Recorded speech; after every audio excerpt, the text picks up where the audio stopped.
মাতৃসুলভ বিটু গোস্বামী ডাঙৰীয়ালৈ মই ধন্যবাদ জ্ঞাপন কৰিছোঁ। আৰু যোন প্ৰডাকশ্যন উদ্যোগত আয়োজন কৰা এই গ্ৰীষ্মকালীন কৰ্মশালাত উপস্থিত সমূহ কণ কণ শিশুসকল তথা অভিভাৱকসকলক মই মোৰ মৰম আৰু শ্ৰদ্ধা জ্ঞাপন কৰিছোঁ। আৰু লগতে যোন প্ৰডাকশ্যনক ধন্যবাদ জ্ঞাপন কৰিছোঁ এটা ধুনীয়া পদক্ষেপ লোৱাৰ বাবে। এই ল'ৰা ছোৱালীখিনিক সাময়িকভাৱে হ'লেও মোবাইল ফোনৰ পৰা আঁতৰি আনি কিবা আৰু অকণমান যিটো আমি কওঁ যে আগতে যেনেকুৱা আছিলে আমি সৰু থাকোঁতে গৰম বন্ধ বুলি ক'লে লগৰ ল'ৰা ছোৱালী একেলগে দৌৰা দৌৰি খেলোঁ, সেইবিলাক আজিকালি দেখা পোৱা নাযায়। পৰিৱেশো তেনেকুৱা বাৰু নাই, তেনেকুৱা আমাৰ ঘৰৰ চৌহদো নাই আজিকালি যে বাহিৰত এখন ডাঙৰ বাগান থাকিব ল'ৰা ছোৱালীবিলাকে খেলিব, তেনেকুৱাও পৰিস্থিতিও নাই অৱশ্যে। গতিকে আমি যেনেকৈ পাৰোঁ আচলতে এই ল'ৰা ছোৱালীখিনিয়ে যিহেতু আমাৰ ভৱিষ্যত, এওঁলোকক কেনেকৈ আমি মানসিকভাৱে সুস্থিৰ কৰি ৰাখি সংগীতটোৱে আচলতে আটাইতকৈ শক্তিশালী এক মাধ্যম, যাৰ জৰিয়তে কোৱা হয় যে সংগীতৰ জৰিয়তে সিহঁতক বহুত ৰোগৰো চিকিৎসা কৰিব পৰা যায়। বহুত আমি জানোৱে যে মানসিকভাৱে আমি অস্থিৰ হৈ থাকিলেও সুন্দৰ গীত এটি শুনিলে মনটো ভাল লাগি যায়। গতিকে এই কণ কণ ল'ৰা ছোৱালীখিনিৰ মাজত সংগীতৰ জৰিয়তে এওঁলোকৰ ভৱিষ্যতটো বা বৰ্তমানটো কিমান সুন্দৰকৈ আমি গঢ়ি তুলিব পাৰোঁ সেইটোৱে আটাইতকৈ গুৰুত্বপূৰ্ণ কথা। আৰু তাতোতকৈ ডাঙৰ কথা, আমাৰ যিসকল পুৰুষা শিল্পী আছিলে যাৰ কৰ্মৰাজিয়ে বা যাৰ অৰিহণাই অসমৰ সংস্কৃতিক ক্ষেত্ৰখনত পথাৰখনক জীপাল কৰি ৰাখিছে বা আমাৰ জাতিটোক এটা গঢ় দিছে, মেৰুদণ্ড স্বৰূপ থিয় হৈ আছে, সেই সংগীতসমূহ সেই সৃষ্টিসমূহ আমাৰ যুৱ প্ৰজন্মক শিকোৱাটো আটাইতকৈ ডাঙৰ কথা। আৰু সেইটো আমাৰ আটাইতকৈ গুৰুত্বপূৰ্ণ ভূমিকা বা দায়িত্ব বুলি মই ভাবোঁ।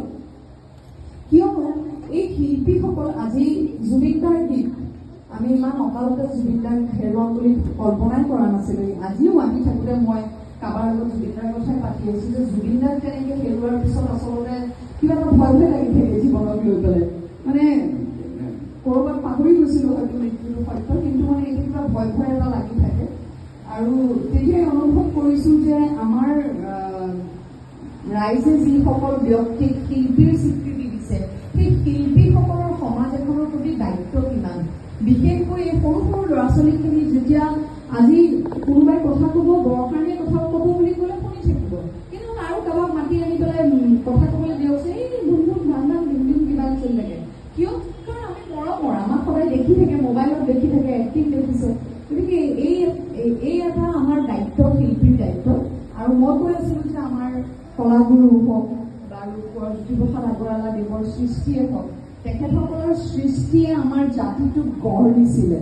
এটা সময়ত যেতিয়া বাংলা সংগীত বা বাংলা ভাষাৰ খুব বেছি প্ৰচলন আছিলে অসমত, তেতিয়া ৰূপকোঁৱৰ জ্যোতিপ্ৰসাদ আগৰৱালাদেৱে নাটক লিখি, গীতৰ কথা লিখি, গীতৰ সুৰ কৰি কেনেকৈ নাটকত বা ছবিত কেনেকৈ অসমীয়া সংগীত বা অসমীয়া ছবি 1935 চনত আমি সকলোৱে জানো তেখেতে আৰম্ভ কৰিছিলে। সেই সফলতা আমি কিন্তু হেৰাই যাব দিব নোৱাৰোঁ। আৰু সেই হেৰাই যাবলৈ নিদিয়াৰ দায়িত্বটো কিন্তু আমাৰ প্ৰত্যেকটো প্ৰজন্মৰ। এতিয়া আমাৰ প্ৰজন্মই এওঁলোকক দি দিব লাগিব, এওঁলোকে ডাঙৰ হ'ব, তেওঁলোকে আকৌ তাৰ পিছৰ প্ৰজন্মক দি যাব। গতিকে এনেকৈয়ে আমি আমাৰ জাতিটোক ধৰি ৰাখিব লাগিব। আৰু তেতিয়াহে ইমান বিশাল এটা চহকী অসমীয়া জাতি জীয়াই থাকিব। এইখিনি বহুত তত্ত্বগধুৰ কথা, তোমালোকে হয়তো বুজা নাই, হয়নে নহয়? কিন্তু এতিয়া ছামাৰ ভেকেশ্যনত ফুৰিবলৈ কোন কোন গ'লা? ক'ত ফুৰিব গ'লা? ক'ত ফুৰিব গৈছিলা? শ্বিলং গৈছিলা? বা কি কি দেখিলা শ্বিলঙত? কোৱাচোন কি কি দেখিলা শ্বিলঙত?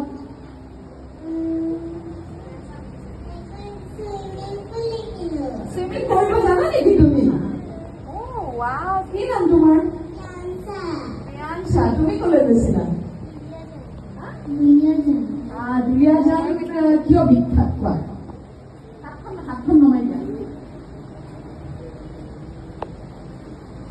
কি আছে তাতে দুলীয়াজানৰ বিখ্যাত? তেলৰ শোধনাগাৰ, হয় নহয়? তেলৰ নগৰী নেকি? দুলীয়াজান আৰু কি দেখিলা চাহ বাগান দেখিলা নাই আৰু কি দেখিলা আৰু গুৱাহাটীতকে কি বেলেগ দেখিলা তাতে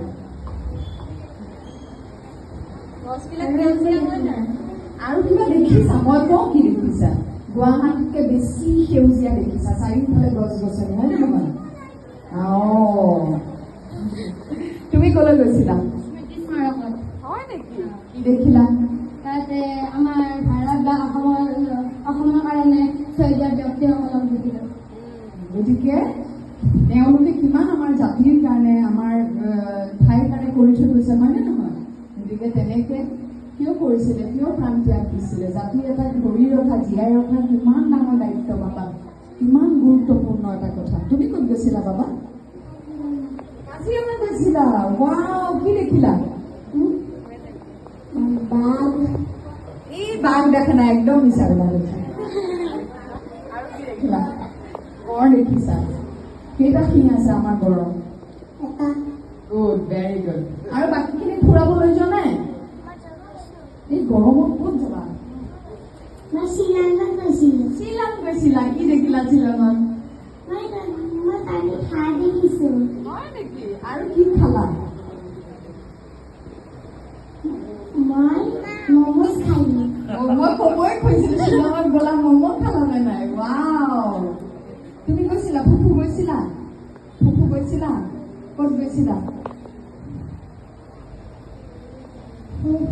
গৈছিলোঁ আইচক্ৰীম খাইছিলো আৰু আইচক্ৰীম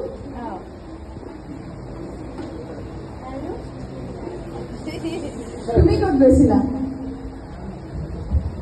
মই গাঁও গৈছিলোঁ গাঁও মানে কোনখন কি নাম গাঁওখনৰ গোগামুখৰ তোমাৰ মাৰ ঘৰ নে দেউতাৰ ঘৰ মাৰ ঘৰ গোগামুখত বা কি কি খালা গোগামুখত কোৱাচোন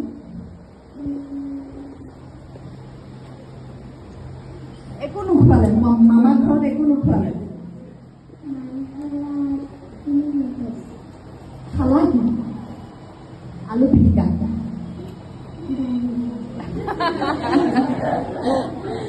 ঠিক আছে বাৰু ঠিক আছে গৰম বন্ধত ফুৰাৰ লগতে এতিয়া আমি কি কৰিছো ধুনীয়া ধুনীয়া কথা শিকিছো হয় নহয় গান শিকিছো গান চবেই গাই ভাল পোৱা নেকি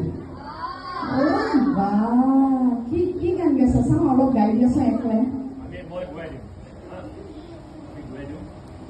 ঠিক আছে যি মন যায় পঢ়া শুনাখিনিতো ভালকে কৰিবই লাগিব হয়নে নহয় ডাঙৰ হৈ কিবা কৰিব লাগিব আজি মই গাড়ী এখন চলাই আহিছো তেনেকে গাড়ী এখন কিনিব লাগিব গাড়ী এখন কিনিবলৈ কি কৰিব লাগিব চাকৰি কৰিব লাগিব বা বিজনেছ কৰিব লাগিব বা কিবা কাম কৰিব লাগিব ছোৱালী ল'ৰা বুলি কথা নাই চবেই হয়নে নহয় গতিকে তাৰ কাৰণে আমাক কি প্ৰয়োজন হ'ব শিক্ষাৰ প্ৰয়োজন হ'ব হয় নহয় বা তোমালোকৰ মাজৰ পৰা কোনোবা ছিংগাৰো হ'ব পাৰা এক্টৰো হ'ব পাৰা গতিকে যিয়ে কৰা একদম মন দি কৰিবা কাৰণ আজিকালি বহুত কম্পিটিশ্যন আমাৰ দিনতো আছিল আমাতকে কিন্তু তোমালোকৰ দিনত বহুত বেছি কম্পিটিশ্যন দেই চবে ভালকে পঢ়িবা ভালকে গোৱা আৰু সুন্দৰ হওক তোমালোকৰ ভৱিষ্যত ধন্যবাদ মই পৰম নকৰোঁ ডাবিং আছে মানে মোৰ